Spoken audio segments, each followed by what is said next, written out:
We're here in a beautiful new studio with a great, great friend of mine, somebody I look up to. Frank is here in the studio with us. It's going to be the second kind of episode. We're going to roll out a little series on murder and redemption. And crime redemption, murder and redemption. That's right.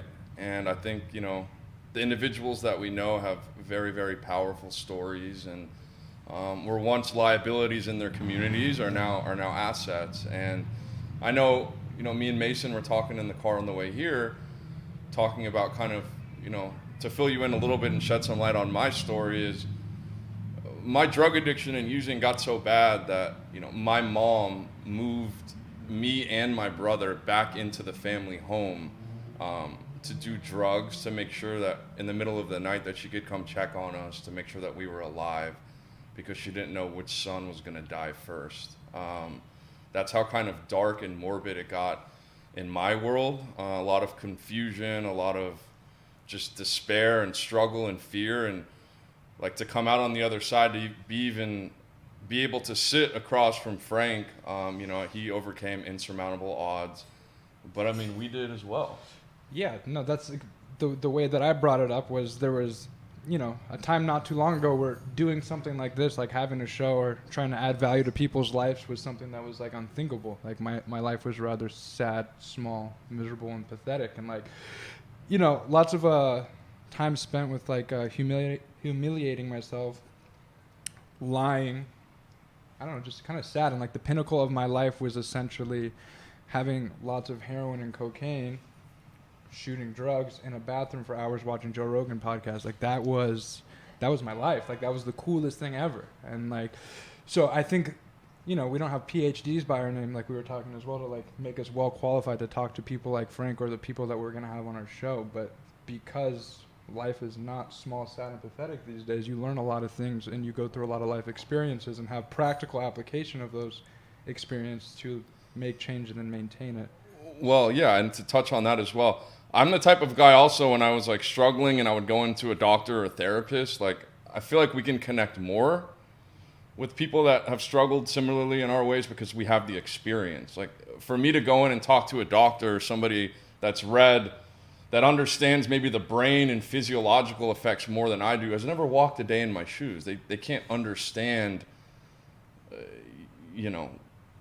what sets me off or why every day I wake up and it's just so difficult. When you have no purpose and you have no meaning and you're lost in life, it's very, very difficult. So I'm more of the fact that like I want to talk to people that have experience, that have taken action in their lives and changed their lives. Like we could talk to some of the most intellectual people and they're great and they're needed in society, but if they don't have actual experience with what we're discussing, for me, it's just like, it doesn't hold as much weight, in my opinion. Yeah, and also shout out to the intellectual people. We're not trying to turn you off. We think you guys can add some value, but, to start things off and with things that resonate, there's actually a lot of people that have hard times opening up to, people with doctor next to their name and whatnot. And I think there's obviously situations where, therapists and doctors, they can be quite useful. And I think on the show, we'll have those people as well to balance out, stories like ours, stories like Frank's. But it's important to tell these stories because they're not told as much as the people that have MD next to their name or PhD or yeah, whatnot. And it wasn't a bash on that community at all. I mean, it takes two to tango. I can't go into a doctor's office and expect him to assess me of what's going on if I'm not being honest and open with the individual, right? I mean, Fair. I take a lot of that fault. I was just saying, as far as experience, like when you're dealing with a drug addict or somebody that was supposed to spend the rest of their life in prison that is now out and is productive, like those are the types of people that you want to talk to that have recovered and have made remarkable changes in their life, as opposed to somebody that hasn't had those experiences. Doesn't mean that they're not qualified. Fair. It just doesn't hold the same No, I'm not merit. disagreeing with you. I'm totally on the same page. Just because You should be. Yeah, well, whatever. Absolutely. But aside from that, no, I just wanted, because I'm sure there's going to be some therapists or doctors listening, and it's not like we're Absolutely we're not. shaming them or anything I like that. But I'm totally in agreement with all the words you said. You said it better than I could say. That's all. That's all I was putting out there. So, and then, with that being said, I want to get into. Do you have anything else you want to touch on? No, I mean, look, we're talking about people that can, look, for us, there's no one way to like, improve your life or find some purpose or do better or add value to people's lives. And we're going to be talking to all different sorts of people that have different methods of doing so. And I think it's inspiring for people, especially at times like this, to kind of hear stories of like people overcoming insurmountable odds that kind of make what they go through more objective, and hopefully take what they can take from these conversations is something they can apply to their life or use as inspiration and be like, look, this person did this or that or whatever, and now I kind of want what they have. And so let's transition that into like, having our like you said, our good friend Frank here. He has quite an interesting story about, I don't know. Why don't you just tell? I'm not going to tell your story. You tell us your story. Well, talking about psychologists, let me add my little spin to it. I didn't actually get to talk to one until I was actually before a forensic psychologist who was analyzing me to figure out if I was still currently dangerous or not. And you're saying this was when you were in prison? That's the first time you ever this was talked before to a I went forensic to psychologist? Yeah, this was before I went to the parole board. He was supposed to assess me to figure out to see if I was, like all there and if I was currently dangerous. And then he would send his report to the parole board panel for consideration, professional medical consideration. Got it. So anyway, I only say that because had I sat before a psychologist maybe sooner, because there was a lot of moments in my life, to begin with, overdosing as a kid, a 14-year-old, first time I overdosed on meth.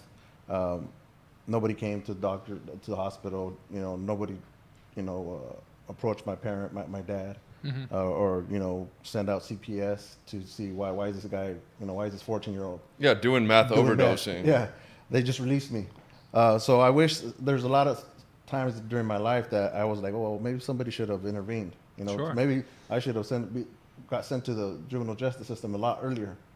But I slipped all those cracks and eventually committed murder at 17 in 1995. So let's back up from there.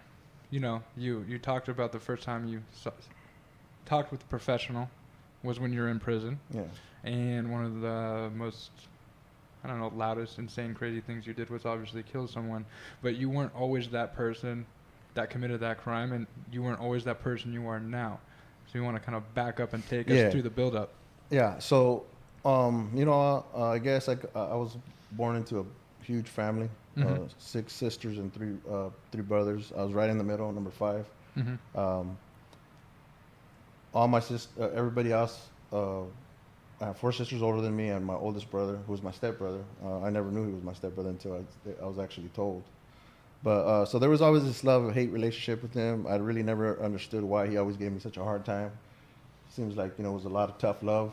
Older? Yeah, older brother. Yeah, he was the oldest, right? He was the oldest. Okay. He's about 10, 12 years older than me. So anyway, we grew up. In addition to that, we grew up in a lot of bad city neighborhoods. And you grew up Los Angeles? Orange County. Orange County. Okay, Yeah. got it. There was a lot of drugs. I mean, I would walk out into the carport, and people would be slamming, using heroin, overdosed, all kinds of beer bottles, just everything, So, and I'd have to play, go out and play in that type of environment. So, so that was like my environment. My brother, he was already a gang member, an aspiring gang member. So he was like at 14 when I was like 6, 7. And I wanted to just everything. I did everything to kind of please him. Like there was nothing I didn't do that for myself. You know what I mean? So you emulated him. I emulated him in everything. He went through this pop locking phase when he in the early 80s, and there I was. Like just trying to doing dance that. on pop lock. Yeah, dance. And I don't. My sisters tell me they show me pictures, and they're like, I don't even understand why I did that stuff. But in hindsight, after I had a lot of time to think about how I. Like how I became the person that was sitting in this prison cell, obviously that, like that low self-esteem that I noticed, going through the recovery process, it took me way back to when I was probably like 10 years old. My brother's fighting, right, and they're fighting against rival gangs, and one of his friends is up next. He has to fight the next guy. Well, you guys are just lining it up? Yeah, well, they were lining it up. Yeah. And I was just coming home from school. I think I was in 1st grade. Okay. And this guy, one of my brother's friends, didn't want to fight, right? Mm. And he said, "Nah, I'm good." He just said he didn't want to fight, and he was treated like bad, Mhm. like they treated him really bad. So after that point, I realized the impact that when you said no, that you don't want to be down, or You can't turn down a fake. You can't turn down, like you have to, like, You get clowned on and Yeah. your reputation's ruined. yeah. So I think at that moment, I kind of like just was all in to like do whatever it took to please my brother, to please all his friends, And not to seem weak. and not to seem weak, but really, like, I was just a scared little kid. I didn't even know it at the time. So I was a good student. Yeah. So beyond all that, so you're in this shitty environment, let's call it, right? Yeah.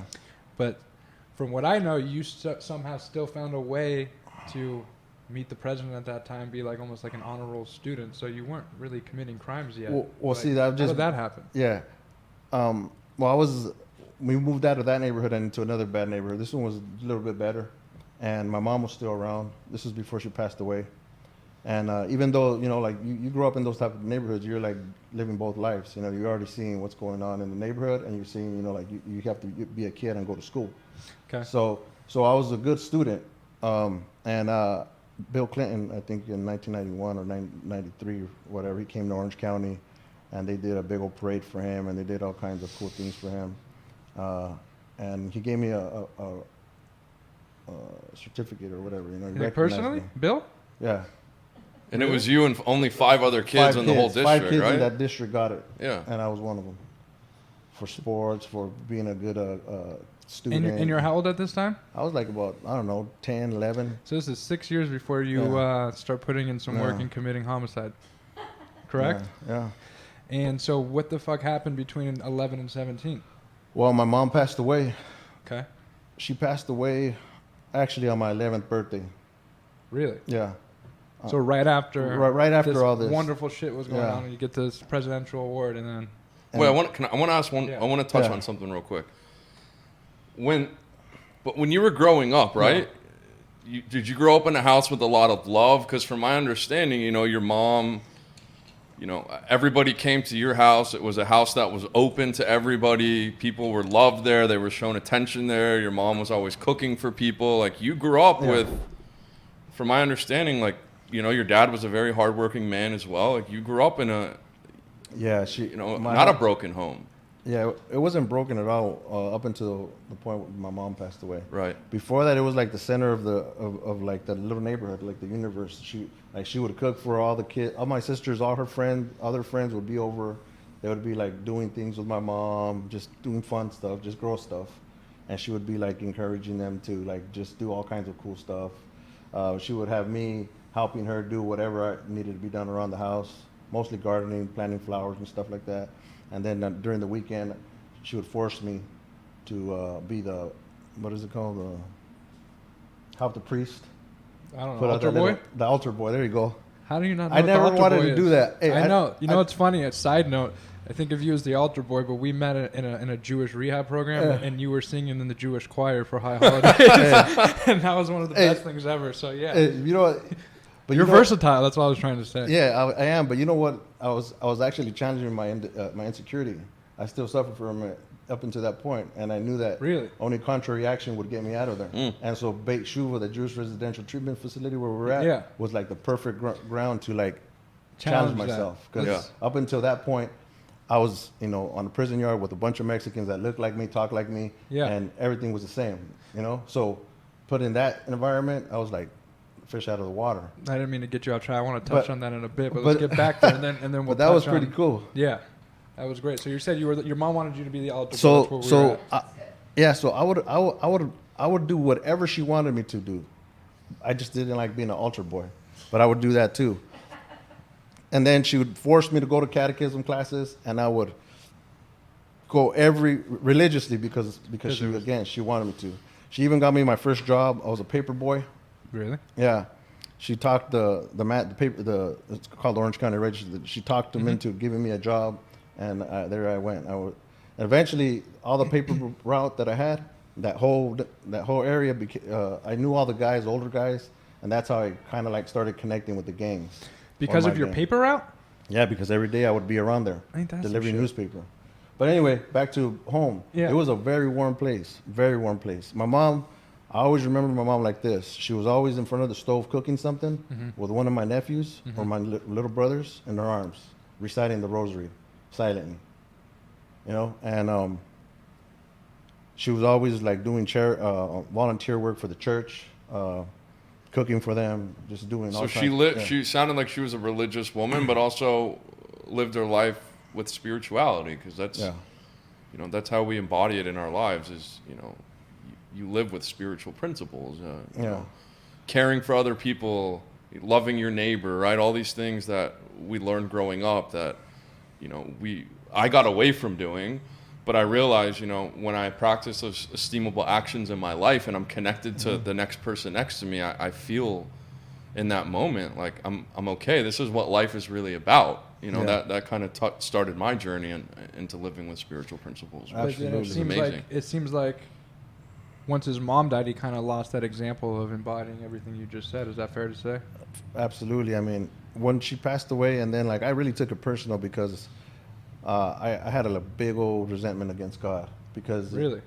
in my mind, I don't blame you. yeah, I did. My mom, who was like a devout Catholic, a devout follower of one of her followers, one of his followers, shouldn't have been taken from us or her family, you know, and so I became bitter, and slowly it was like I just became dark, you know, Angry. angry. Yeah. And the reason why I mentioned that I became friends with all the guys in the neighborhood is because I started wanting to stay out there more instead of coming home and to a dark house that's no longer warm.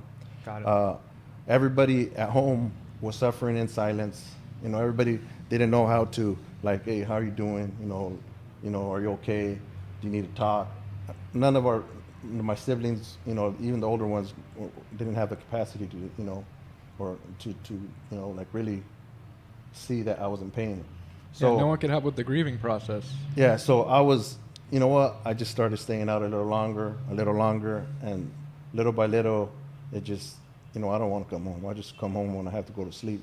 And then when did you start, you know, committing those crimes? Like, I mean, obviously, it's the death factoring into what you were talking about at first, which was trying to impress your older stepbrother who was involved in gang life. Was he Yeah. part of those people you were hanging out with, or that just happened on its own? No, that Like- just happened on its own. Okay. And so how long did it take you to start really?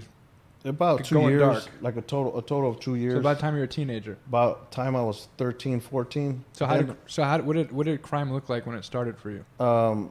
When it started for me, it Yeah. started really fast. It started carrying guns. Just like that, you just went from Yeah. altar About boy to 13, 14. Yeah, Insane. because I was kind of like, I didn't want to be a gang member. I was forced into the gang really because my sisters were going out with guys that were from my gang, or the gang that I ended up being from, Yeah. and they would always park in front of the house and hang out with my sisters. Okay. So when I started going to middle school, all the gang members that were there thought that I was automatically from their gang Just because they were hanging out in front of my by house association. by association. And little by little, they just kept giving me a hard time. And then, you know, as like I said, I was growing colder Mm-hmm. and colder. And then one day I said, fuck it. Yeah. You know, I don't give a fuck either. And so that went And from the transition from altar boy to carrying pistols. Yeah. You didn't like steal gum or anything at first. Like I don't. I mean, surely before that as a kid, Yeah. I was, I remember going into, I think it was a Stater Brothers and stealing some baseball cards. All right. I love baseball as a kid. Yeah. I had a big old collection. Yeah. Me too. I sold it for drugs, but yeah. But I hear you. but really the crime, that's how it escalated. I got shot at the age of 15. Shot at? No, I got shot. Oh, you got shot. And then after that, I said Well, I'd never. let's not skate past that. What happened when you got shot? Like, Well, how did that happen? At I was 15? hanging out. I didn't want to come home, you know. And I late wa- at night. Just. And then hanging out with my friends Mm-hmm. instead of being home where I should have been. You know, they just did a drive-by and they hit me. Where did they hit you? My right leg. So that probably didn't feel too good. So after that, it was like I told myself I was never gonna get caught without a gun again, or like that was never gonna happen to me. But do you have permanent damage in your Yeah. in your right leg? Yeah. You do, right? Yeah, I have nerve damage, except for it's atrophied. Yeah. It looks like I had polio. That's right. I forgot about that. And then I just that was another resentment on top of the Yeah, resentment, so and you're then it's just mad about God. yeah, that was Mom like a leaving, big one. Shit's getting dark. So then you just you dived in head over heels Head into over that type of heels. life. Well, actually, it wasn't until I started using dope that I really dove in. And what kind of dope did you use, Frank? Meth. Mm. Meth was my. And so was then my that's when drug of shit really choice. got off the rails, like even more Yeah. wild with weapons and meth. How does that go? Well, because when you're on meth, you think, well, I thought I was Superman. I Fuck thought yeah. I could read your mind. Yeah. And I do know. and I was like, I was suffering from PTSD from getting shot, and I didn't want to get shot again. And so I realized, well, you know what? In order for me not to get shot, I can't get caught slipping. I'm not going to stop going to the neighborhood because I don't want to be home. Mm-hmm. And so, how about if I just start carrying this gun everywhere I go? And you felt safer, obviously. And I felt safer. Yeah, but you're always on high alert. Yeah, I was always on high alert. So obviously you're always scared, but you're Yeah. painting this facade that like I'm the man, I'm Superman. Absolutely. Especially with I think you're the Scante warrior. You're fucking, I mean, at the time, you don't. I would never claim to be in fear, but that's exactly what. That's what I That's mean, where of we course. operate from, Yeah. and it comes out as anger Yeah, and I thought I was pride. a man. False I bravado. thought I was Yeah. just doing what I had to as a gang member. Okay. So now we're at age 15, 16. You've gotten shot. You're carrying around guns. You're smoking lots of meth. You think you're Superman. What happens next, Frank? How do you end up in prison? When did the crime really escalate for you? You got shot, but you haven't really committed crimes besides stealing baseball cards from Stater Brothers. Well, look, at 16, I overdosed again. What do you mean again? Well, I mean, the first time I overdosed on meth. Mm-hmm. But, it just kept getting like that void that I couldn't fill. So after you got shot, you overdosed on meth. So things you go from Bill Clinton to shot to ODing. Yeah. And then the year later, I overdosed again. And then on meth again. on meth. And then I got shot again. You got shot again. Yeah. And I want to touch on what happened, the scar on your face as well. Yeah, we'll get that. What age did that come at? That was at 19, I mean. Okay. In 1997. So we're at getting shot the 15. second time. Now you're Yeah. 15. And then we're going to get to the... So what happened? How'd you get shot the second time? This was a shootout. So we came across each other and we just, like the Old West, just started shooting firing at each yeah. other? Sorry, I'm laughing. That's just funny to me because I'm just imagining you in like a cowboy hat doing a shoot. Like, how does that work? What do you mean? You guys are at a saloon, like smoking cigarettes, spitting a spittoon, and just like pew, pew, pew. Like, literally, how does like, that go down? How do you just get into a shootout? It's like here in LA. Like I imagine it was no different than here in LA. Like one gang belonged on this street and the next gang was in the next block. Yeah. So very, very close to each Very, other. very close. So in order for me to get from my house to where my homeboys hung out, there was like 6 blocks in between us. Okay. So on my way to the neighborhood, Mm-hmm. we bumped into each other and it was just on sight. There was nothing said. It's just I knew that he was a rival gang member and he knew I was a rival gang member and Just on sight. I mean, Yeah. no words, like you said, no words exchanged. no words exchanged. And I then mean, just got loud. Yeah. And then how did you get hit? I got hit on the other leg this time, but it was just this one didn't do as much damage as the first incident. I want to ask you a question though, because I've been in some pretty dicey situations as well. Guns were drawn, cocked back, loaded in the chamber, and pointed at somebody's head, and like I just spoke up. I'm like, yo, you can't be. This isn't gonna be happening when I'm around. Like I can't. Something in me spoke up because I knew if God forbid that line got crossed, like my life would potentially be like ruined in that moment. Even though I was in the drugs and all of that and had that false bravado, like something in me spoke up to like this can't happen when I'm here, if that makes sense. And to know where, and we'll get into the process to where you're at now, but what's that like thinking in your head when you see someone? It's just like shoot to kill. Like, I mean, for me, it's just hard to, because I know you, maybe it's difficult, but till I go from that, I mean, first of all, what's the thought in your head? And then to where you're at now, like, it's hard for me to fathom that. Maybe it's unfair because I've known you for a few years, but I want to touch on that. I mean, I'd like to have like a answer that makes sense. Yeah. But really, I was just like overloaded on fear when I saw this individual and I recognized that either it was me or him in that split second. Yeah. And I just did what was like, Instinct. yeah, instinct followed, and I just did what I had to do. Got it. Sidebar question here.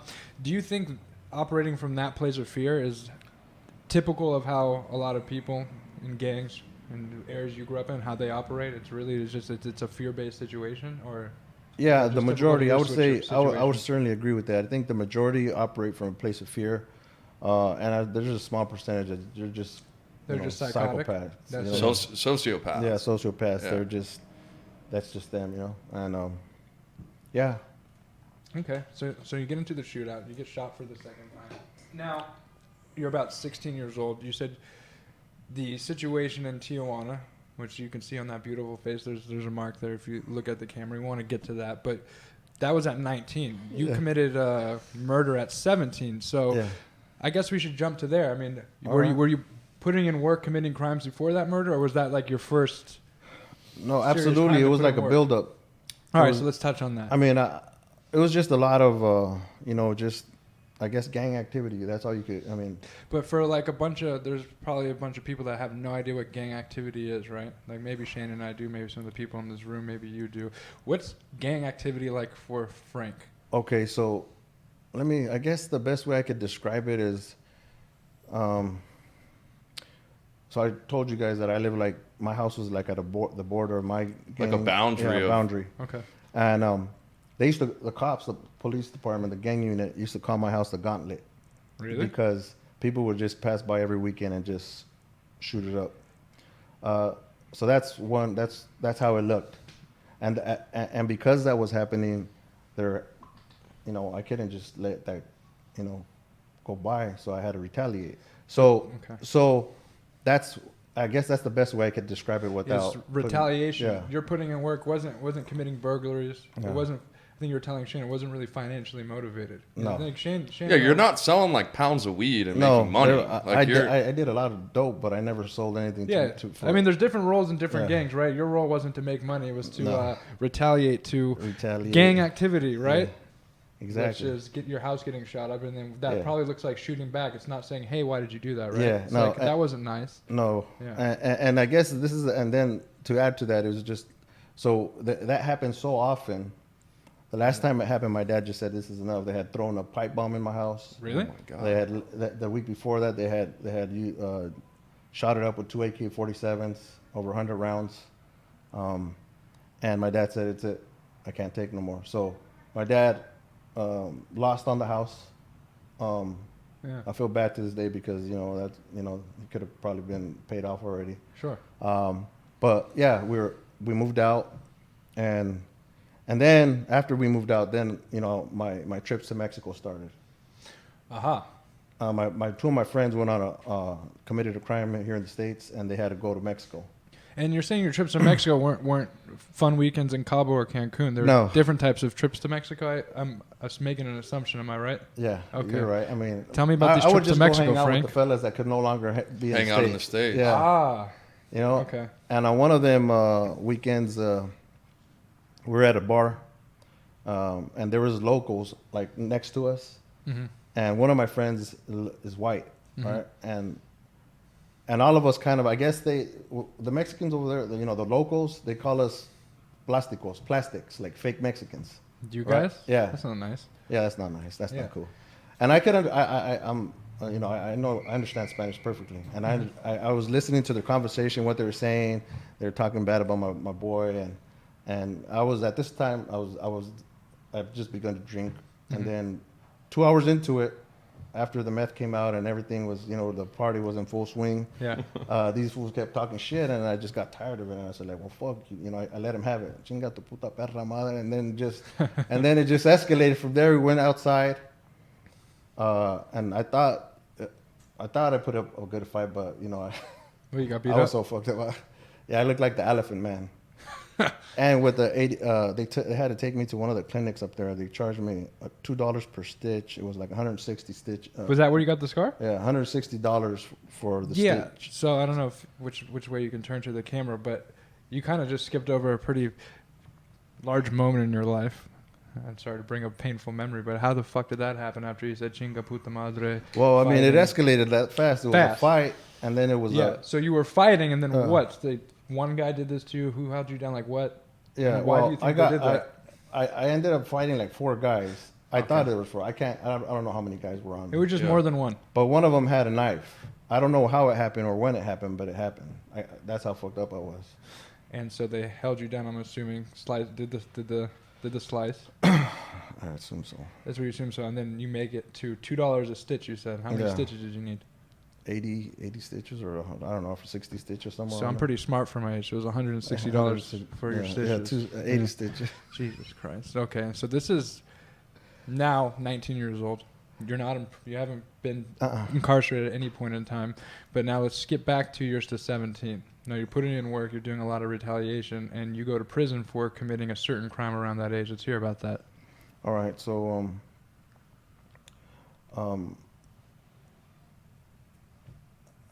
I don't know how I started. I guess to give you a good idea of how trapped I was in that lifestyle.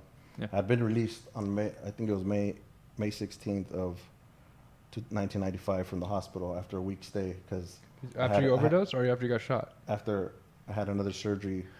Actually, I had an infection on the bottom of my foot because I was sent home because I got shot that one time with the plastic brace, but I wouldn't stop going to the neighborhood. I wouldn't let it heal, so it became an abscess. So they had to do an emergency surgery on my foot. Anyway, for that whole week I was sober, and I was like wondering like what's going on in the neighborhood, and they told me, hey, well, you know, we saw Julio, the person that I helped murder, his name is Julio Sarinana, Okay. and we think he moved into the Let me ask you a question. Why were you looking for Julio at this point in time? well, he was suspected of killing one of my other friends Got it. earlier. And this was brought up to you because you've been sober for a week. You got Yeah. out. You got Well, out of the hospital. You want to know what was going on. Yeah, And someone murdered your friend. Yeah, Got it. somebody that's suspected of murdering my friend is living in the neighborhood now. So, Ah. so I was antsy. I was frustrated.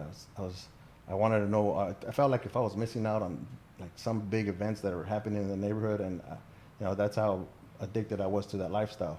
So as soon as I got out of the hospital on May 16th, I did my thing. I went home, got my guns and everything, and started getting high. And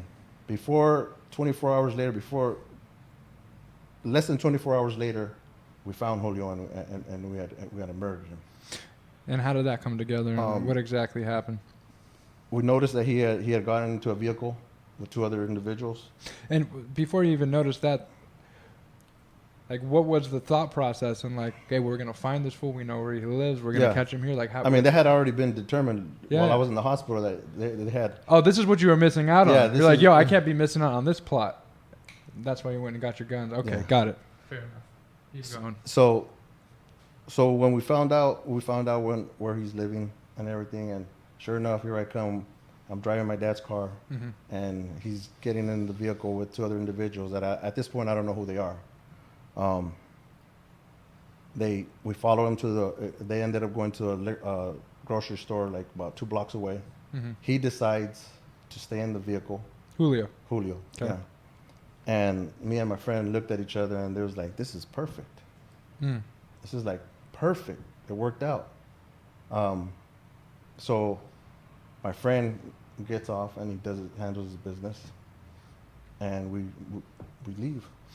And you, again, for other people, I know what you mean by handles his business. Yeah. But you mean he shot him, stabbed him? What happened? He ended up killing him. He shot one shot in the head. And then you guys left. And we left. And What was going through your mind when you were driving away after that happened? it was so weird. This is what I remember. When that happened, we had green lights all the way to the freeway. Like there's like 6 green lights that we caught. Really? And I was telling myself, this is perfect. It worked out perfectly. We got revenge for, his name was Junior. Virginia.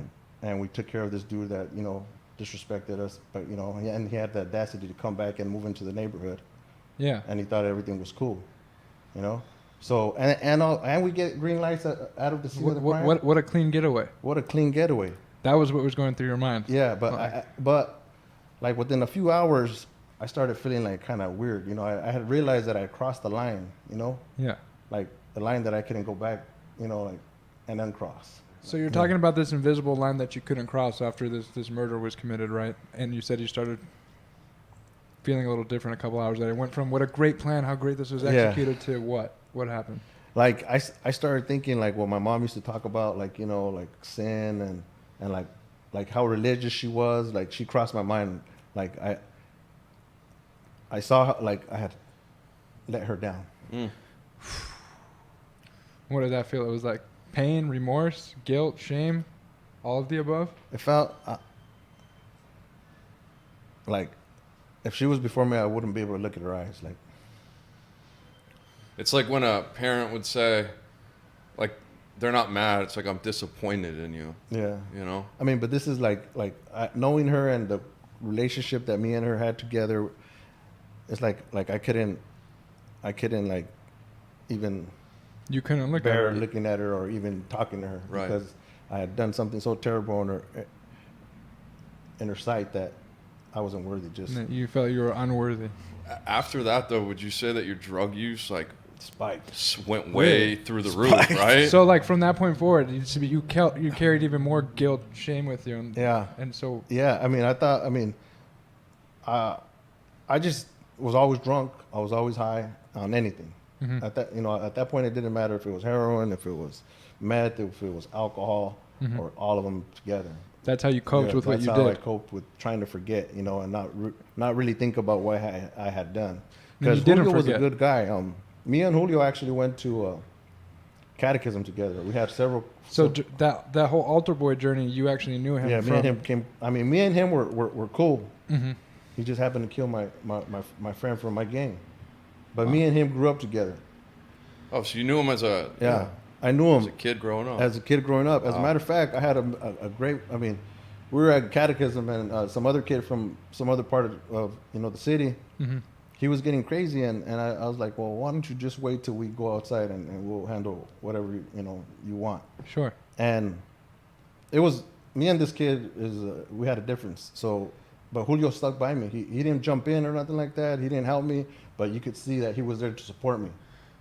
you know? Interesting. And then we walked home and we're And good then, buds, and then 4 years later, And because of then- that yeah. lifestyle, he's on one side, you're on the other. yeah. But so at some point, though, you moved out of the neighborhood. Yeah, that in the very next year, that's when it had come to a head with all the gang violence that was happening at my house. What do you mean, came like more to a head than the fucking pipe bombs and shit? Well, that's Oh, that kinda, was it coming to a head. I was Got giving it. you a picture, a snapshot of Got it. what Okay, what it got looked it. like, Got it. And that's when my dad just said, you know what, enough is enough. Got it. And we moved out. I think it was in early 1997. And this time you were about 17, 18 years old? 18 years old.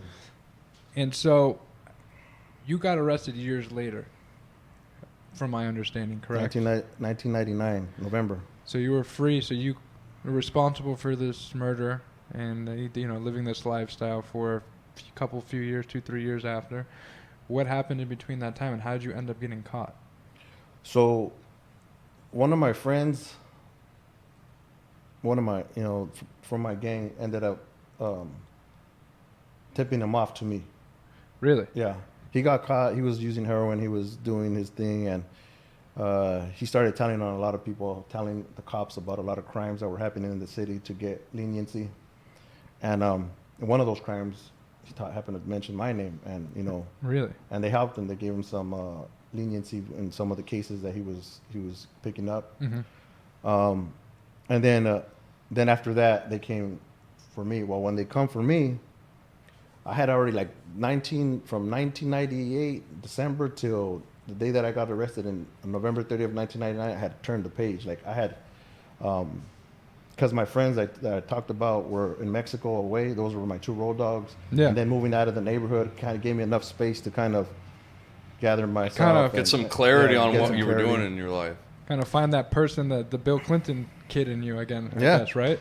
Absolutely. It's a weird way to put it, but I'm just trying to go back to that time. No, absolutely. And, Yeah. and in that 1 year, I did like a 360. Like I was working, I was going to school, I wasn't using dope. How did you get away from that? You were carrying all this. It's really because it was so much less intense, like the pressures to live that Yeah. lifestyle. You felt like you could breathe and actually live a little differently. Yeah. That was like It enough. was just like 2 cities away, 2 cities away. Yeah.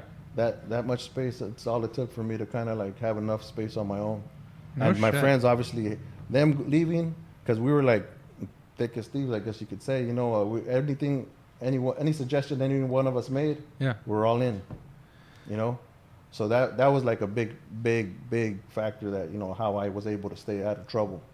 But anyway, in that less, I think it was 11 months that I was actually Not involved in not a gang. involved in anything. Yeah. You know, like I started feeling like a lot of, I guess because of the guilt, you Yeah. know, that I didn't want to address and I didn't want to think about. Yeah. But I also started like, you know, like people, it was weird. Like I felt like kind of God was calling me, you know, like kind of reaching out to me. I can't explain it. I just know that there's a bunch of people that would always invite me to church. And eventually I went to the church that all these people were inviting me to. And I became a Christian. It was Calvary Chapel in Costa Mesa. Okay. And I was going to church. I met a lot of great people there. And they were just like very, again, it was like sort of like a Beit Shuva moment where they were just loving on me. They were just bringing me in and inviting me everywhere, taking me to do things that I never did, you know, like retreats and stuff like that. Yeah. And it helped. So when they came, finally, when my friend told on me, Mhm. and when they came, they caught me like at the perfect moment, like where, Really? yeah, I would say like in hindsight, looking back, like if they had not come for me at that moment, I Mhm. would have never admitted to my part in the crime. How so? Because that's the only reason they were able to arrest me. Because you said, yeah, Because I did I it? said, you know what, I want to take responsibility for. Because you had so much guilt on your conscience? Like just... No, because Oh. so when they come and get me, Yeah, where are you? I What's come happening? from church, like, Okay. you know, I'm at home, I'm praising, you know, like, I'm not trying to sound sarcastic or, you know, Whatever. belittle, No, but it's yours. I was praising Jesus. I'm like, you know, like, Yeah. I'm listening to like, you know, worship music. And I'm like, I'm in this like zone where like, you know, God's in my life now. Mhm. And so when they came and, you know, talked to me about this, my first instinct was to, you know, invoke my Miranda rights and ask for a lawyer. Mhm. But as I was sitting there and I was realizing that, man, Wait, where did they find you? Were you at church? no, they caught me. They came and picked me up at home, and then they took me to the Took substation. you to the station. Detectives, yeah? Or just Yeah, the regular gang uniform units. gang units? Yeah. Got it. And they were having this conversation with me, and like, I just decided Instead of saying lawyer, instead you of saying, said- you know what, I said, you know what, this is what we're gonna do. I said, I'm gonna take responsibility for the part that I played, and that's it. Uh-huh. And that's all they needed. I admitted to what I did. For the next 3 years, 8 months, I was fighting this case in the county jail, Which county? Orange County Jail. Got it. I went through 5 attorneys, 3 district attorneys. What was your max at first? What were you looking at first? Well, because Julio got 1 shot to the head, they wanted to give me First degree. a first degree murder. Mhm. I went to trial because I didn't want to turn state's evidence against my friend, Mhm. and that the only deal was either you tell on your friend and we'll give you a good deal, or you're going to trial. And I said, well, I've been trying to go to trial and you guys keep postponing this. Yeah. So we ended up going to trial. The jury found me not guilty for first degree and found me guilty for second degree. Wait, they tried you at the same time on 2 charges? No. Did you do? No, did you so do a, when they did give, you do a second so trial? when you go to a trial, a murder Yeah. trial, they give the jury, you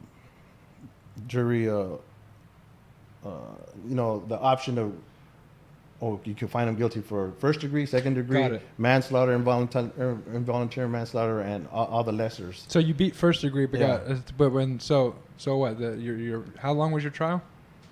You About think 10 days. 10 days. So on the 10th day, the jury comes back in, and do you think you're getting off when they hear not guilty, or do they immediately deliver guilty right after that? No, well, I thought I was going to get a deal. They're going to be forced to give me a deal because the jury was deliberating and they were asking my lawyer a lot of questions. So my Uh-huh. lawyer said, this is good because they're having trouble like determining like your guilt. Mhm. And you might not get off free. I'm gonna tell you right now, I don't think you're gonna get off free because you admitted that you participated in this. But if things are looking like you're probably gonna get like a sentence that doesn't require, you know, you to serve the rest of your life in prison. And I was like, okay, well, whatever, you know. I was just like I can't even, when you're going to trial, you're just like so full of anxiety, and you could taste the stress in your mouth. You Can't imagine. They're controlling the fate of the rest of your life. Yeah, so when he says that, I'm at that point, my faith, I'm still strong in my faith. Yeah, I was gonna ask about that. When you got arrested and you're spending 3 years, 8 months for fighting this in county, were you resentful at God again as you were with the situation with your mom? So did you start questioning? There was certainly a faith? battle Yeah. going on in my spirit or my mind. I was thinking, belittling myself, or why'd you tell on yourself? All you had to do was, invoke your Miranda rights. You didn't have to tell on yourself over and over again, and all I'm sure night, every the people day. you're locked up with were telling you the same type of shit. Well, see, I didn't tell anybody. Oh, you didn't? You don't tell anybody. Like, if you're smart, Well, I'm sure it's not a good Yeah, look. Why are you looking at me like I'm I'm in stupid? jail because I admitted to a crime that I did. well, even your lawyer, exactly. Yeah, it's I can't. And your lawyer will tell you, don't tell anybody, because there's a lot of, like, again, the guy that told on me, he was in jail. Little informants, dude. Yeah, he was getting information from people that were fighting cases that were telling people about their case. And then he was And going. he was going, and so Wow. they would literally put him in a cell with somebody, knowing Just that to get some info. So Oh, I yeah. read those transcripts, because they'll give you your transcripts of whoever's testifying against you. Was that the discovery or? Yeah, the discovery. Yeah. And I was reading, like, oh shit, who this person and what he was doing. So that kind of, like, I'm not gonna talk to anybody about anything. you know? Anything. Was that But- the first time? Like, maybe not the first time, but you really saw it's like the same people that you were riding for and putting your life on the line for are people that turned against you. Yeah. I mean, not all of them, but I can't imagine that feeling too. It's almost like someone pulled the curtain out and been like, you've been living a facade your whole pretty much your whole life. Absolutely. Yeah, like the G code's not real. Absolutely. I mean, once you spend a day, a week, month, first year in jail, you're like realizing, like, how you've been spending your time. Mm-hmm. How you've been, like, spending your freedom. Fuck like, yeah. and what type of things you you invest your time in and all this stuff. And then I was like realizing, like, fuck, I should have robbed a bank. I should have, tried to Yeah. make all kinds of money. Like, I totally chose the wrong part of the You just crime went to world. like straight hitman Yeah. status. You didn't even Like, fucking. I should have, yeah. You had no hoes. You had no money.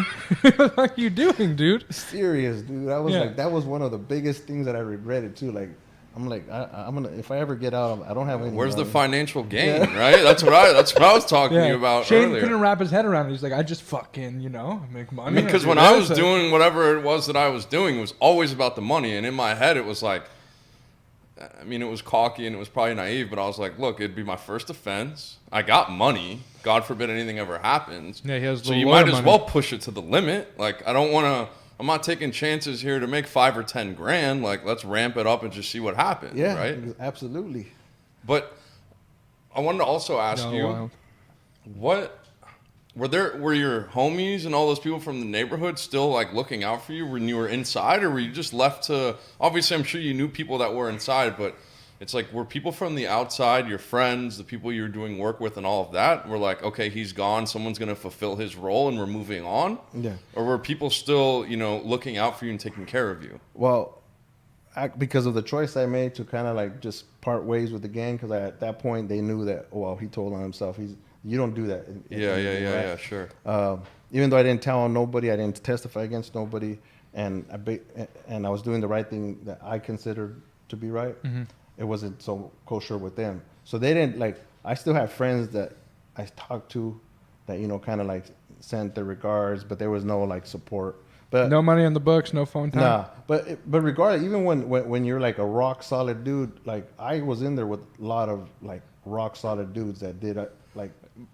I guess my point is that you get forgotten. You do get forgotten. And it's probably the family, Yeah. always the family that's there to left to pick up the pieces of the damage Yes. that we all caused. Absolutely, and that's, again, it comes back to like me realizing that not only did I help my dad lose his house and all that, it impacted my family. Was selfish in the way I cope with my mom's death. Making it all about me, poor Frank, instead of like like trying to help my brothers and sisters through it.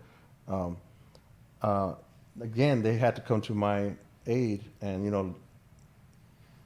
They got me a lawyer. Spent like about $40,000, Wow. money that they don't have. Yeah. You know, I don't come from like a affluent family or from a family that has, you know, that type of money just to Yeah. put on lawyers, you know. So yeah, certainly the family again took the hit, and they supported me the whole way through the prison. That 15 Only your years. family supporting you, not your homies. So It's crazy. yeah. So, tell me what it's like to get found guilty after trial and then have a sentence handed down. What goes through your head? You kind of, you didn't kind of explain. You explained exactly what was going through your head after being responsible for murder. So, what? That's the next part I want to touch on. Wow, What's that like? man, it's like You said you could taste the tension and the anxiety in the air just fighting trial. for So me. verdict comes in. What's that like? For me, it was like, okay, well, you put your trust in, you know, like doing the right thing, but it didn't feel like it was the right thing because I'm going upstate now. I'm serving 16 years to life in prison. So that's what they got handed down. The Yeah. jury comes out and they say we find Frank Hernandez not guilty on the charge of first Yeah. degree murder. And then what did they say after that? And then see you later, you know. No, they said not guilty, and then they said, and then we find Frank Hernandez guilty on the charge of second degree murder, and then that's that, and then you go back to jail, and then you come back for sentencing. Yeah. And So what's that like? Thinking of like, oh fuck, how much time am I gonna? I mean, get? I already knew that I was gonna. I mean, they're gonna give me the max 16 years. What they could give me for the 16 to secondary. life. The 16 to life. So I was just kind of thinking about how my next 16 years were gonna be in prison. Can you tell people That what 16 to life really means? Because I mean, my understanding, and correct me if I'm wrong. Maybe I'll answer my own question. That means you have to serve a minimum of 16 years before you can even hit parole. Yeah. But if not, if you keep fucking up in there, you're gonna serve the rest of your natural life in prison. Yes. Correct. Yes, and in the 90s, all up until about 5 years ago, Mm-hmm. any sentence with the life attached to it meant that you were never ever gonna go home. You might Even if you had 5 to life. yeah, there's guys in there when I got to the prison system that Mhm. had 7 to lives that they caught in 1970s, 80s Wow. that were still in there. So up until all this prison reform that just happened or Mhm. that's going on, a life sentence meant a life sentence. Like Joe had a life without the possibility of parole. Mhm. He knew that there was no action at going to standing before a parole board of any kind. Ever. He knew he was going to die in prison. Yeah. And it was sort of like that, but not with, you know. And for those who don't know, Joel was the subject of our first installment of Murder and And Redemption, there you go. which is the Otherwise second one. known as Superman. And Frank knows him. Frank thinks he's Superman. Yeah. But regardless, life is life. 16 years is 16 years. I mean, it's a lot to do 6 months. So, fucking, that's difficult. So you arrive in prison. What's that like? What happens when you first get there? Are you back in the gang life? Like, are you trying to live straight and narrow? Like, what's going on with you? I had already done some research, and I knew that I couldn't go to what's called the main line, or it's considered a general pop, Yeah. because I decided to tell on myself, and even though I told on myself and Yeah. not anybody else, Yeah. that's a no-no. So you don't do that. That's going against the The code. code. So I had done some research, and I realized that I couldn't do that, so I needed to find something. And at that time, in 2003, when I finally went into the system, Mm-hmm. there was these yards. They're called sensitive needs yards. Mm-hmm. They're created for people that were in the system already, Mm-hmm. that they don't want to be a part of the gang and the prison gangs. Yeah. You And wanna- so you would okay. just go to a self yard, which means you're your own person. You don't follow anybody's rules, and that's it. Wait, less politics? You don't have to stick with your race, or you still have to do No, that? you could live with anybody, less politics. No, So you and I could have been bunkies. yeah, me and you could have been bunkies. Yeah. Tight. I could have hung out with, like played basketball with all the brothers. You know. The brothers? Yeah, well, Yeah. I mean, No, I'm messing with you. But I want to ask and say something too, because I know that when you made that decision, though, it was so profound when you told me this. When you made that decision to come clean with your responsibility in it, you made that decision to get right with God. yeah, And whatever stood before you, I know that it wasn't, I'm sure it was turbulent, and we'll get into that. But your intuition told you that you need to cop to what you did and your responsibility of it so that you can get it off your conscience and get right with God and your Creator. Is that? yes, That's why you did it, right? that's exactly why I did it. And I think that speaks volumes. Just because, like, when you start embodying that life of transformation that you were on well before you even got convicted and did all of that, it's based in action. Like you can't tell people that you live in honesty and on the side you're like doing all this dirt and harming people, and like integrity and honesty and all of those things, and embodying that those are spiritual acts in the way that I believe, in the way that I live. So for you to have that thought and action and to act on it early on is like remarkable in my opinion. I wanted to touch on that just to say, because when we talked, you touched on it and it hit home with me, right? Because that's when I went back and all of the harm that I caused, and my friends that were doing dope with me, my best friends, 20 years that are dead, that are never coming back. Part of me being able to walk around and hold my head up high is to go back to the families. I had a responsibility in what happened to your sons. I was more or less the leader of the group, and I led us all down a very, very dark path. I have to, even they didn't even want to see me in the beginning, and even I made false promises that I didn't hold up. Like, I still continued to reach out and showed up, and part of my journey, and I know Mason's as well as yours, is rectifying the errors that we made in our past, cleaning up our past so that we can move on and be, helpful, of service, altruistic human beings, because you can't move on in life unless you clean that stuff up. It just doesn't work like that, in my opinion. It's something that's always on my conscience, always on my mind. Like, for me to have a clean spirit, I have to go back into the past and reopen those wounds and go back to the people that I harmed. Because just because was out in LA and getting time sober and as well, I still left a pile worth of stuff wherever I went, man. I was like a tornado out there. So I just wanted to note what you told me and how that really was powerful and stuck with me. And I honor you for that. Thank you, brother. Yeah. I honor you too. I appreciate that. So you're back in was it special needs yards, right? Yeah. Sensitive needs yards. Sensitive needs, my bad. Might as well have been, because it was like so if you ever like, my bad. These places are like, a lot of people say that it's a lot easier. There's more politics on GP yards, right? Where the structure of the prison gangs are controlling everything, and if you think about it, on these sensitive needs yards, there's no structure. So the guys that were like the troublemakers that they didn't want to line up with the politics, now these guys are all on these yards.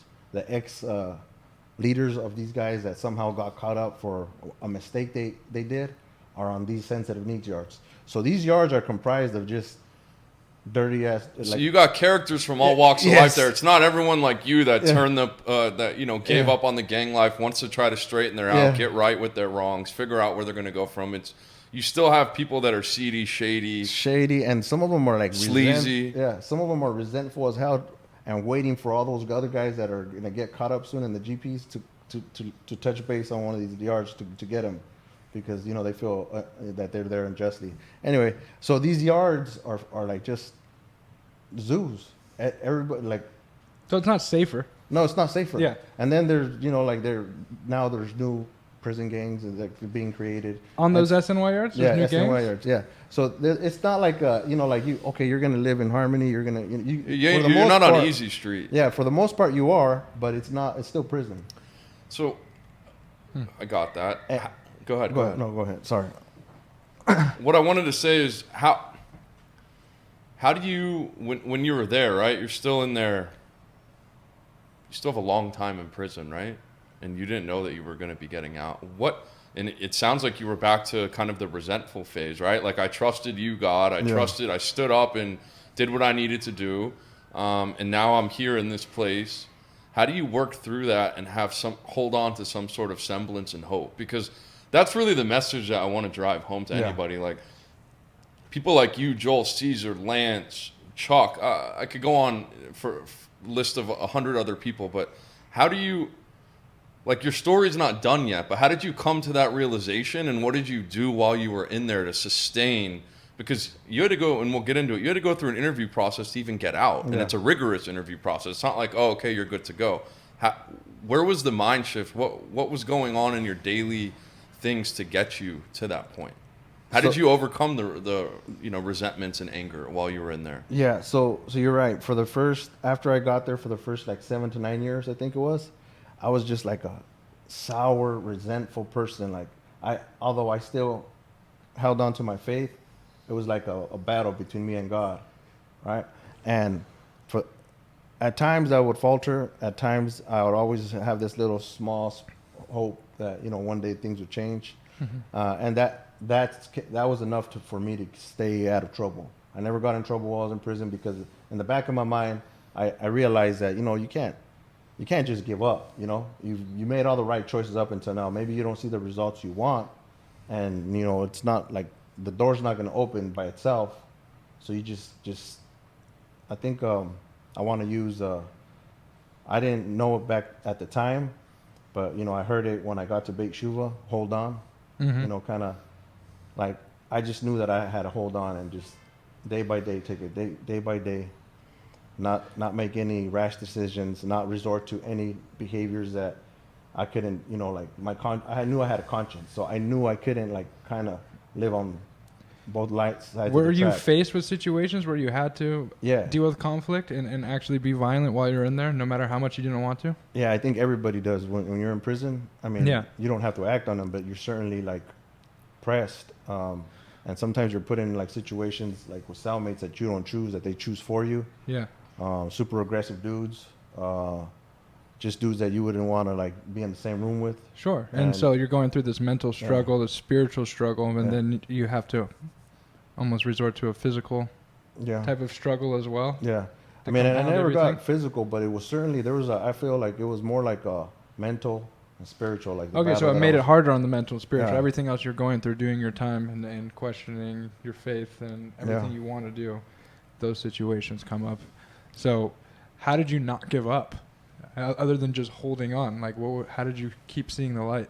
Well, it was funny. After I got to a point where I just like the I guess it was like the driest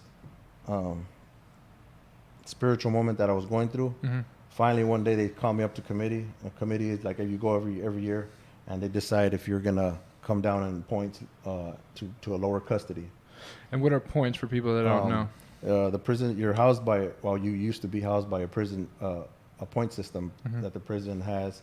Level 4 inmates, which are like the maximum security, are like from 50 and above, and then everybody else is like lower than that. Okay. So I had dropped enough points to come down to a level 3 yard, and at committee, I knew like going in they're not gonna send you like if you request I want to go to the closest prison in Orange County so I could be by my family. They're not gonna do that, right? So I went in there with a bad attitude. And I was like, I don't care where they send me. I'm still in prison, How many years into this? This was like 9 years into prison. And you still had a shit attitude. Yeah. You're like, fuck this. And Okay. so, Got it. and so I tell the counselor, well, you know what? Send me to Mule Creek. I want to participate in the air conditioning program there. And she laughed at me and she goes, what's your second choice? And I told her some prison, right? And then she goes, all right, see you later. And she didn't. That was it. I thought that nothing was going to happen. They just do whatever they want with you anyway. So Okay. So I just left, and sure enough, 3 days later, I'm on my way to Mule Creek. Your first choice. Yeah, my first choice. To learn And I air was- conditioning. Yeah, and I was surprised as hell because that never happens, Yeah. right? Nobody just gets to go where they want. Right. So those little things start happening, Like good things. like good things. Yeah, and then when I get to Mule Creek, they have the awesome program there called Criminals and Gang Members Anonymous. Yeah. And as soon as I got off orientation, a week into my stay there, I went to the group because it was highly recommended. And I had Let me just pause for a second for just certain people.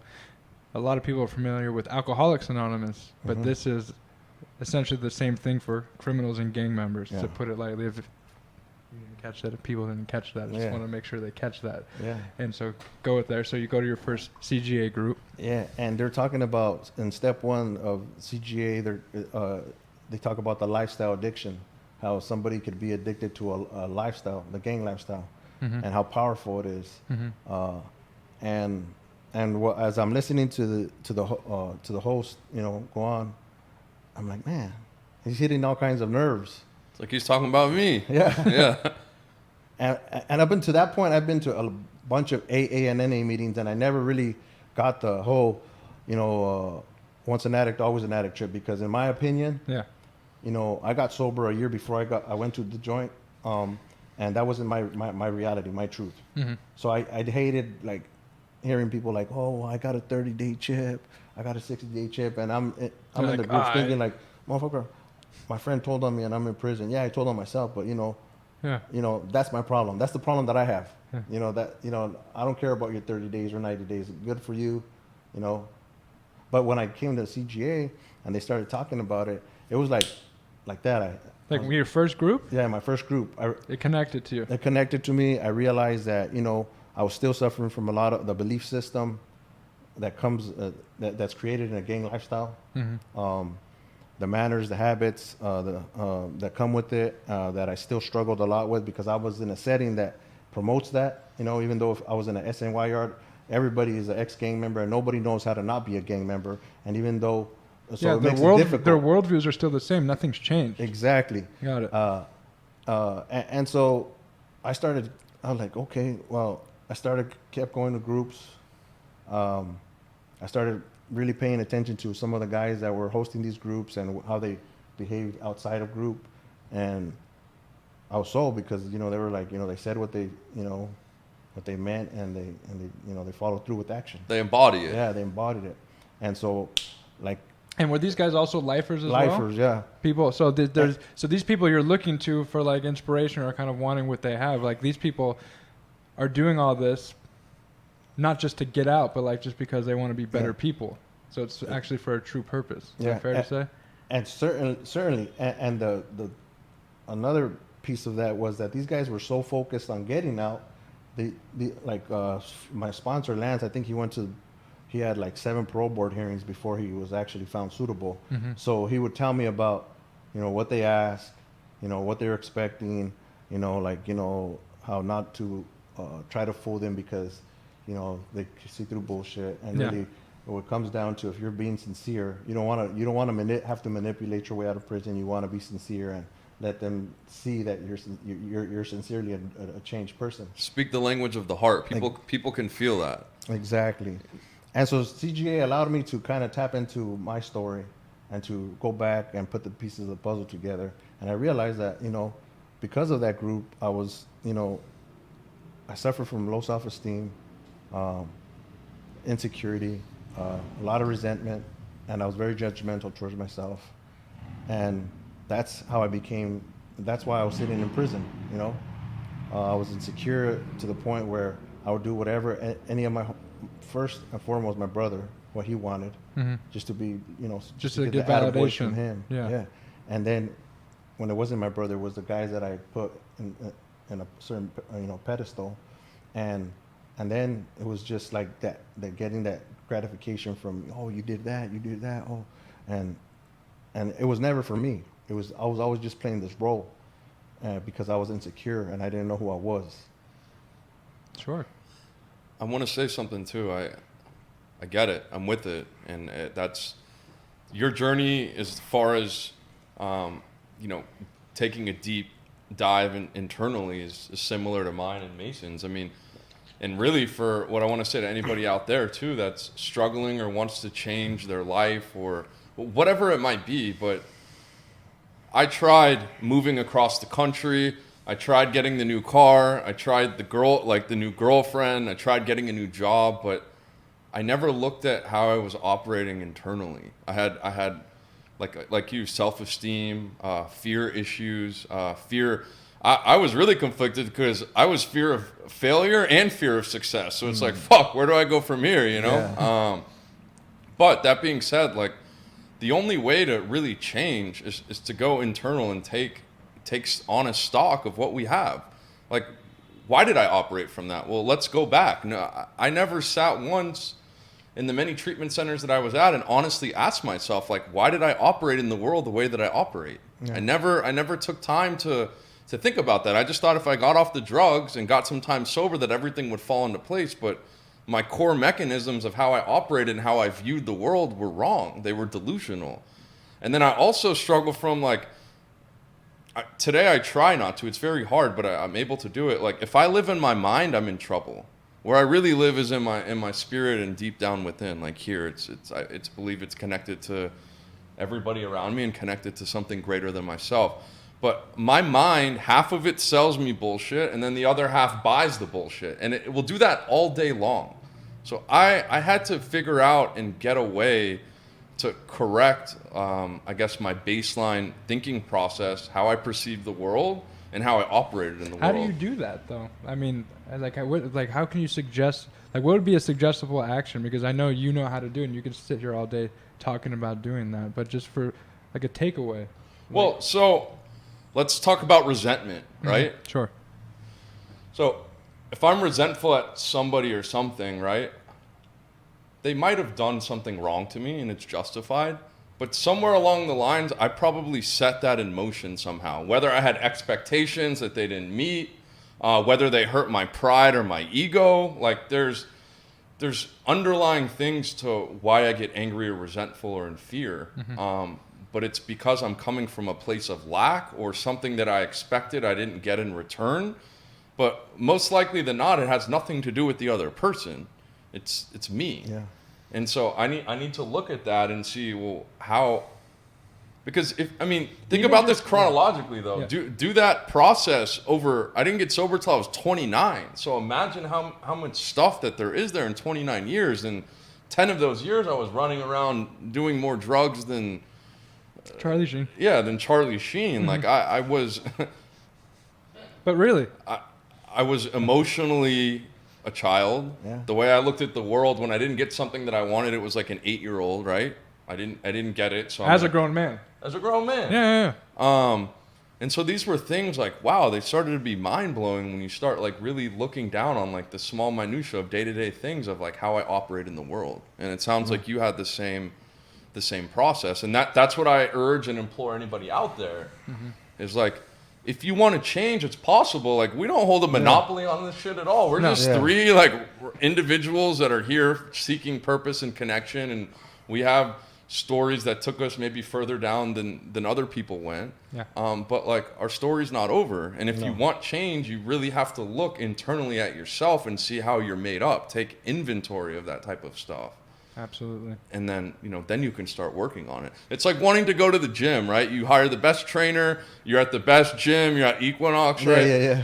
Maybe you go train with him a few times a week and he gives you every step that you need to do, but you're not eating the correct food and you're not drinking enough water and you're not, you're not taking care of your body. You're not planning, you're not setting yourself up for success. Those seeds are not going to sprout with the harvest that you want. So, this stuff, it's not easy, but it's possible. And it takes action. So back to what you were saying, you started working this program and you started looking back on your life, how you operated in the world, your self-esteem issues, your fear issues.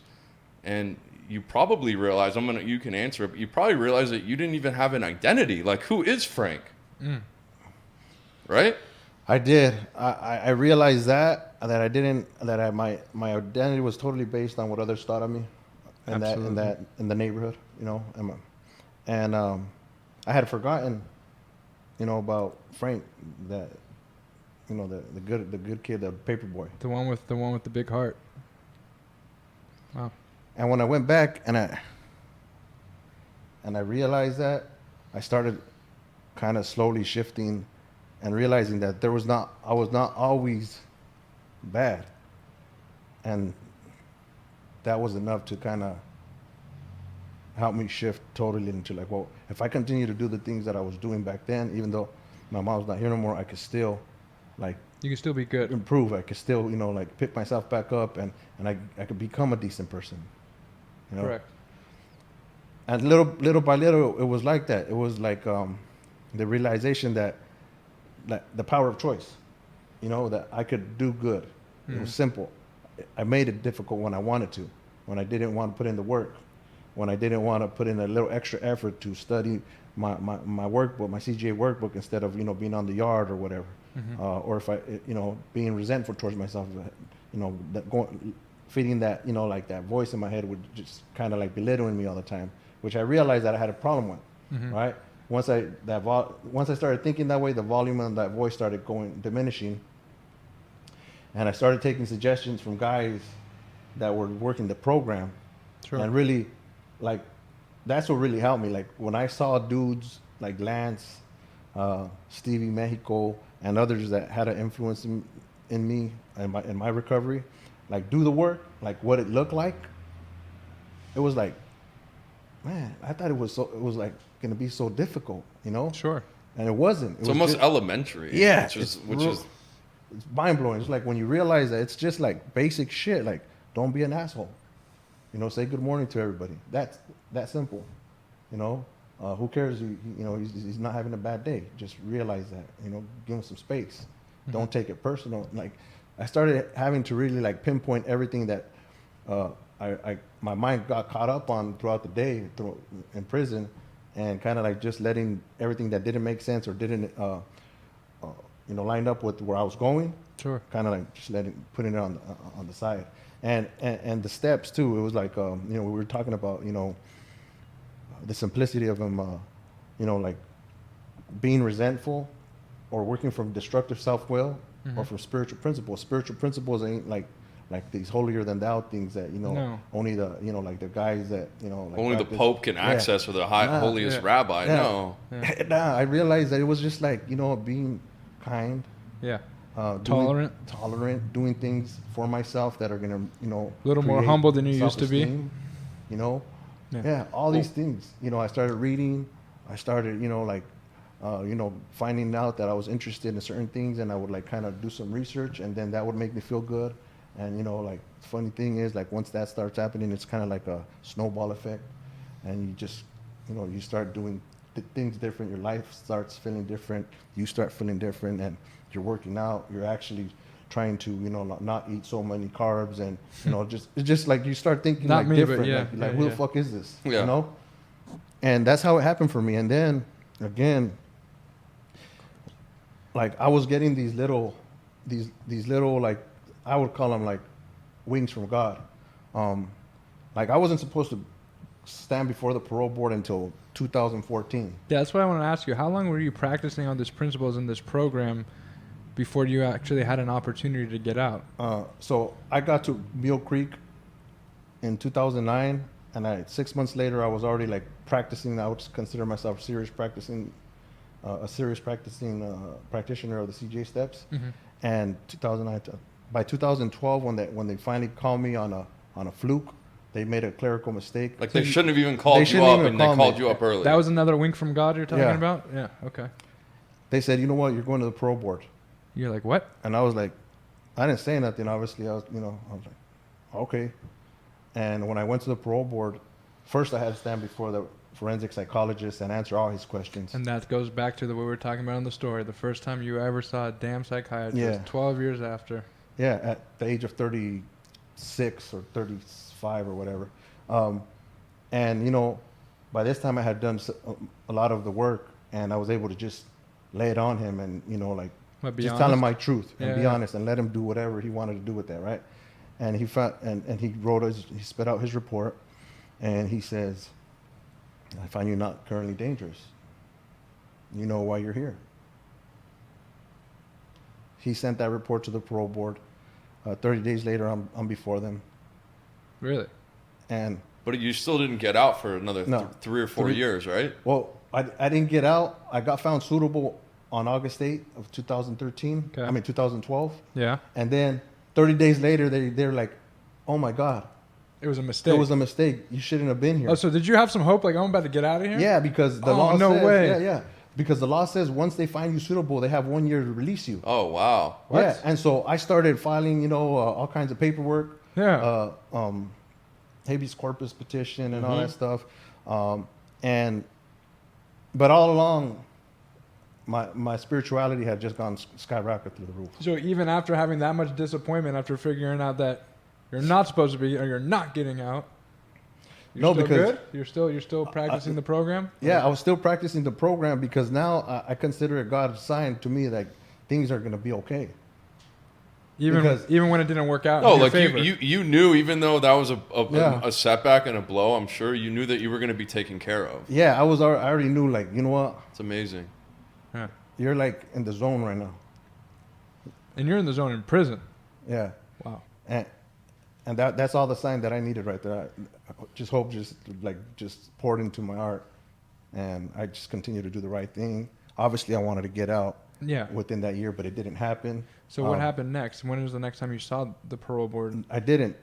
They just said from here, we're not gonna pull your release date that we gave you.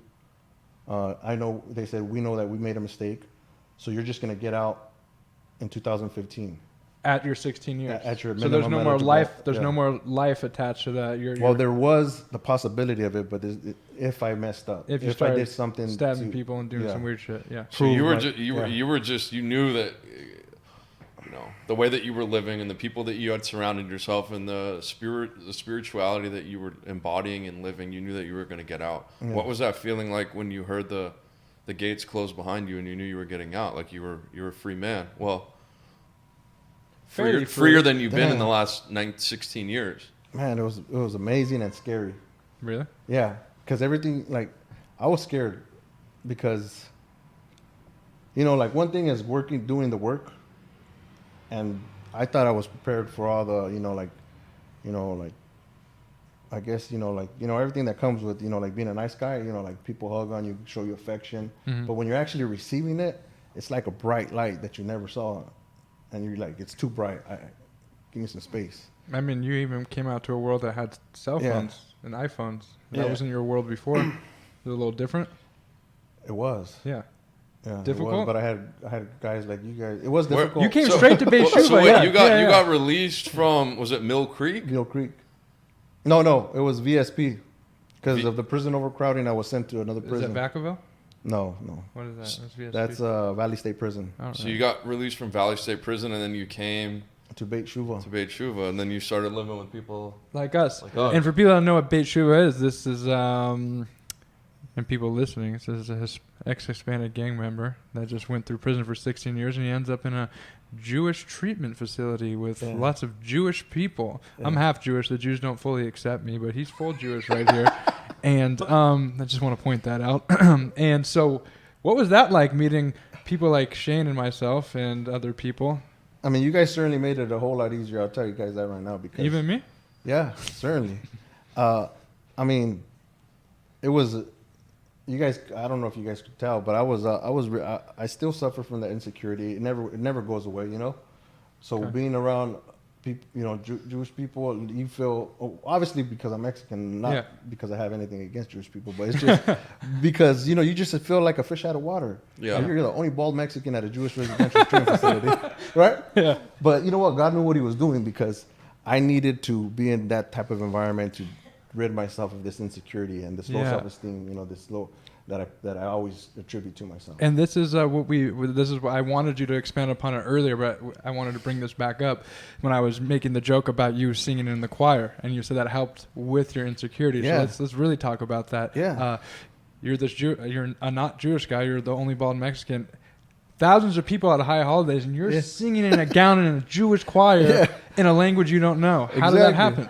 I just knew that contrary action, baby, it works. And the more you practice it, the more you work out all them, that negative energy And, that talks and contrary action in this situation, Yeah. to make it easier for people to understand, is that is something I would never. Yeah, right. And then all of a sudden, you know what? Singing with the Jews. And then Yeah. another thing, one of the biggest things that I went through at Beit Shuva is like, okay, so I told you guys that I got shot Twice. twice. Yeah. But one of them injured my leg and it's atrophied. It looks, you can It's- tell the difference. Yeah. It looks like I had polio. Got But when I got out, I never thought I would wear shorts in front That's of people. right. I remember the day you were like, Yeah. dude, this is a big day. I'm wearing shorts for the first time. I said, what? True. Right? Yeah, That's true. the first time. I mean, there was groups and groups of, I had processing groups with our home group. Yeah. Talking about this, like they want to talk about one of your biggest issues, and I was like, well, if I wanted to be real again, the only way I could be real is to like deal with my real shit, And so even though I wasn't like most guys just fresh off the street from slamming dope or anything, there was still certainly a lot of things that I had to work on, and that being one of them. So here it is, the big day. I'm gonna wear shorts for the first time around females, and that like again, I'm an insecure dude, I never been around so many beautiful women, first of all, and I've never planned on ever wearing shorts at that in time front there of was- women, yeah. ever. But now it's like, you gotta, this is it. You're gonna do it. Rubber meets the road. And I did it. How did that feel? How scared were you when you first was- walked out of your room? I was scared.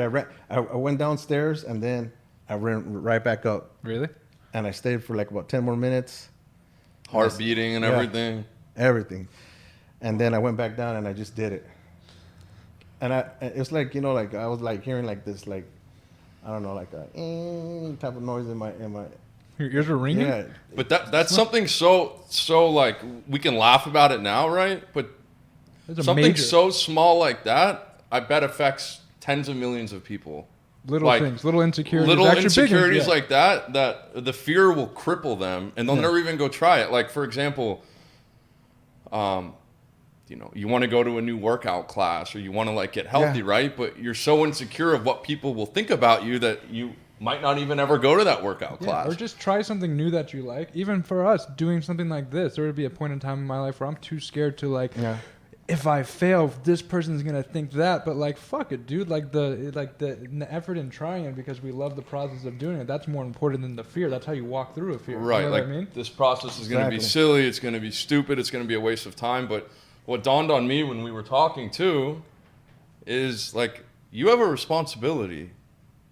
We have a responsibility. You have a responsibility, and we'll get into what you do now and how you find meaning and purpose, because I think that's the whole point of like, that's really life, right? If you don't have a meaning and a purpose, then, but you know, we want finding meaning and purpose in my life and tying it back to the responsibility is like, I'm a fucking drug addict. I shouldn't be here. Fuck yeah. I sold drugs. I did drugs. I broke the law. I lived recklessly. I caused damage to my family for years. Some of my best friends are, may they rest in peace, are never coming back. I have a responsibility to help as many people that struggle with that affliction as that I possibly can. That burns a light inside of my life. Like when I get texts and messages and pictures from kids' families that they're sober for a year and they're excelling at work and they've moved back home, the fact that they found something greater than themselves and are able to operate with spiritual principles and recover in their own life, and then knowing that I played like a small ripple effect in that, and then what they get to go do and help other people and restore light to their families and you as well. Like I have a responsibility to do that. To not do that would be selfish. Yeah. Absolutely. You know? Absolutely. Got to give it away to keep it, right? Yeah, that's the way it works. Got to give it away to keep it. And so, Frank, you get out. You dealt with all that stuff. You met us. You start feeling comfortable. And this is years later. I mean, I still went through my struggles, went off the road when you guys are still walking down the same road. And I'm very grateful that we're all sitting here again. But tell people what you're doing now and how you're giving back in the way that Shane just touched on, because you do some important work now. Yeah, I mean, obviously do some sponsoring. But right now I'm currently working at a transitional housing facility down the street here. I work with lifers that are guys that are coming home from serving life sentences, like myself. And we were talking, like, that shit's important. People hear the name transitional housing, they don't understand how big of a fucking deal that is to, like, have someone like you in transitional housing. Like, you had a great situation for your transitional housing. You coming to Beit Shuva, being around the Jewish people, all the shit we were just joking about, like, that helped you be you. But, like, there's a lot of people that don't get that experience. They come out and, like, there's an iPhone 11 when they're fucking wearing suitcases or no iPhones before. They don't know how to get a job. They don't know where to live, what to do. And, like, you're helping them figure that out. Because if it's not for people like you, where do these people go? What happens? They get trapped with pro officers that have too many guys on their caseload that can't help them write a resume. So anything, right? Anything. No life experience, no job experience. Exactly. All they have is a record. That's the only type of resume they have. No credit. Record. No credit. And so because I got all the help that I needed at Beit Shuva and kind of coached through by some wonderful people, we put you on game. Yeah. Absolutely. Beit Shuva rocks. I love Beit Shuva. But yeah, I'm doing, I wouldn't even consider it a job, you know. It's more of your calling? A calling, but it's just the right thing to do for me right now, you know.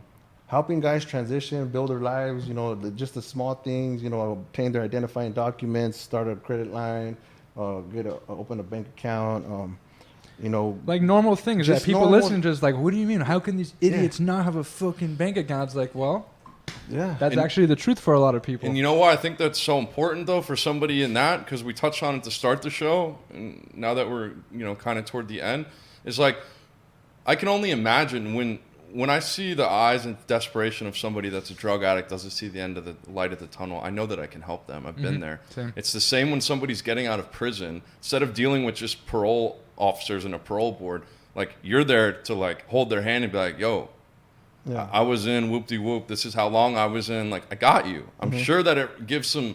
It's like this guy's experience has been in my shoes. Like, I feel I can let my guard down. I can finally trust somebody, right? Exactly. Absolutely. And that's what Shane touched on when I was trying to make sure that we didn't offend therapists or doctors. Yeah. That's what you can offer that a therapist can't. Someone that's just like, if I just became a fucking doctor and like, as much as I want to help, as much good information as I have, you have the practical experience that a therapist or a doctor or whatever couldn't have. Again, no disrespect to therapists or whatnot, but people like Frank are very fucking important in my opinion. They help a lot of people. It's fair to say. Absolutely. I mean, I've seen it, and there's a lot of guys that, you know, like, have moved on, and when they call and they tell me how they're doing, just like you, I get like, man. I get goosebumps thinking about it, man. You know? Yeah, it's pretty cool. To know that you literally impacted someone's life, like, that's real purpose, in my opinion. And you know, it doesn't have to be like the help some people need is like real simple, like real basic stuff, you know. And but it makes a world of a difference to them. Like, to me, being simple things that a lot of people don't get is like kindness. Sometimes just listening to someone or just like giving a smile, like, that actually impacts a lot of people, helps them open up a bit more, because there's a lot of people that go through life without like being heard, smiled at, being given the benefit of the doubt on something, right? Absolutely. That's just important. So, in kind of winding this down, what are some things that you would say to people? Because we went through a lot. Your stories, I mean, it's like something out of a movie or a book, right? But you're just a guy that's here to do his part and help people. And what would be your advice to people that maybe, you know, are lost or struggling or don't have meaning and purpose? Because I want to say also, the Affinity House is where you're at? Amity. Amity House, It's excuse called me. the Beacon Transitional Housing Program through the Amity Foundation. Got it. This wasn't the first job that you had, though, right? No. Like, you have other jobs. My point being is to find purpose and passion and meaning, like, you got to get your ass up and you got to go explore some things. And this is for me. It's not for me. Okay, next thing. You don't just wake up in bed and say, this is what my meaning and purpose and I'm passionate about. That's not my experience. Same. So what would be your kind of suggestion to people out there? I mean... I would say, you know, you only gain experience by trying a lot of things that you think you might be interested in. When I got out, as you know, I went to Beale Creek because I thought I wanted to be an air conditioning technician. And even though I think there's good money, and I still might, you know, do something with that because I have my certification in that. I tried it. It wasn't good. It wasn't right for me at the time. Then I worked in treatment, and that, you know, it's a little too heavy, you know, sometimes it can be a lot dark. Sure, it's a lot. Yeah. And now I'm doing the transitional housing program, but all in all, I'm trying something. Like you said, you have to like invest yourself in things that you're interested in to see if you could tap into that passion. Sure. And just, I have no doubt sooner or later, again, God will wink at me. I'll be like, here it is. I believe it too. So I think that would be a good place to end, hopefully. Frank, I just want to say this on ending. I look up to you. You were there for me when I was at a low spot in my life. I look up to you. And I love you, man. Thank you so much for coming out. I love you too. Gracias, baby girl. You guys are awesome. This is awesome.